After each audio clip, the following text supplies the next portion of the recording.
सरहदी बाड़मेर शहर में नो पार्किंग जोन में खड़े भारी वाहनों को हटाने और बार बार लगने वाले जाम से शहर वासियों को निजात दिलाने की दिशा में कोई काम नहीं हो रहा है। यातायात पुलिस सिर्फ दुपहिया वाहनों के हेलमेट के चालान काटने तक ही सीमित रह गई है। हाल ये है कि शहर के मुख्य चौराहों पर 4 पहिया और अन्य वाहनों के अवैध स्टैंड तक बन गए हैं। वर्ष 2015 में तत्कालीन कलेक्टर मधुसूदन शर्मा ने शहर की मुख्य जगहों को नो पार्किंग जोन घोषित किया था। अब यह आदेश सिर्फ सरकारी फाइलों तक ही सीमित रह गया है।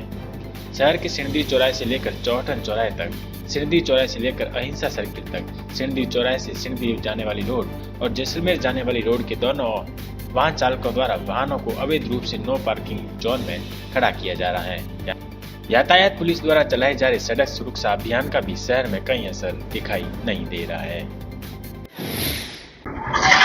ये जो अपने 3 चौराहे हैं, मुख्य चौराहे हैं, चौटन चौराहा, सिंदरी चौराहा और विवेकानंद चौराहा बाड़मेर के, इस पे 2015 में तत्कालीन कलेक्टर साहब ने एक आदेश नो पार्किंग के संबंध में निकाला हुआ है, जिसमें इन चौराहों से करीब 100 मीटर दूरी तक अलग अलग मेंशन किया हुआ है सब रोडों का, कि वहां तक 100 मीटर, कहीं 150 मीटर, वहां पर नो पार्किंग जोन घोषित किया हुआ है।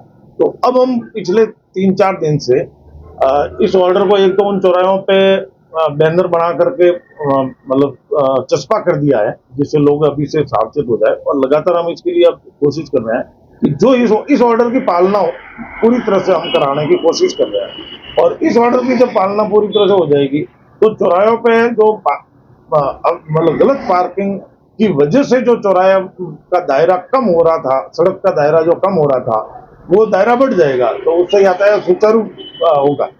7-8 दिन हो गए अहिंसा सर्किल से नगर परिषद तक का जो स्टेशन रोड बाजार कर रहे हैं, तो इसको 7 दिन से कंटिन्यू कर रहे हैं।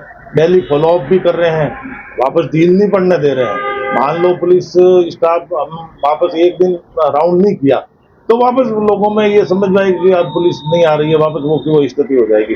तो एक तो जो सड़कें मतलब यातायात के लिए अच्छी बन गई है, सुगम हो गई है, उनको तो फॉलोअप के रूप में रोज कार्रवाई करनी होती है। और उसके बाद में जैसे जहां 3-4 जगह पे वास्तव में यातायात बहुत मतलब असुविधाजनक है, तो उसको हम उस पर धीरे धीरे ये कार्रवाई है जो एक्सटेंड कर रहे हैं। हाईवे के सर्विस लेन में जो साइड में दुकानें होती है, तो दुकानदार अपने हिसाब से, कोई रिपेयरिंग की दुकान है, कोई पंचर की दुकान है, तो वाहन खड़े रहते हैं, ये बात सही है। लेकिन अनावश्यक रूप से कोई वाहन खड़ा नहीं रहे, वो सर्विस लेने हैं वो सुचारू बनी रहे, इस पर भी हम आएंगे और वो भी सर्विस लेन भी है जो एकदम स्मूथ बनाने के पूरे प्रयास करेंगे। ऐसे में अब यातायात पुलिस ने 2015 के तत्कालीन कलेक्टर मधुसूदन शर्मा के आदेशों के पोस्टर बनाकर जगह जगह लगाए हैं, लेकिन वाहन चालक इसे अनदेखा कर रहे हैं। शहर में यातायात पुलिस भारी वाहनों के खिलाफ कोई एक्शन नहीं ले रही है। नो पार्किंग जोन में खड़े वाहनों के वाहन चालक धड़ल्ले से अपने वाहनों को सड़क पर खड़ा कर निकल जाते हैं, लेकिन नो पार्किंग में खड़े होने के बावजूद यातायात पुलिस कोई कदम नहीं उठाती।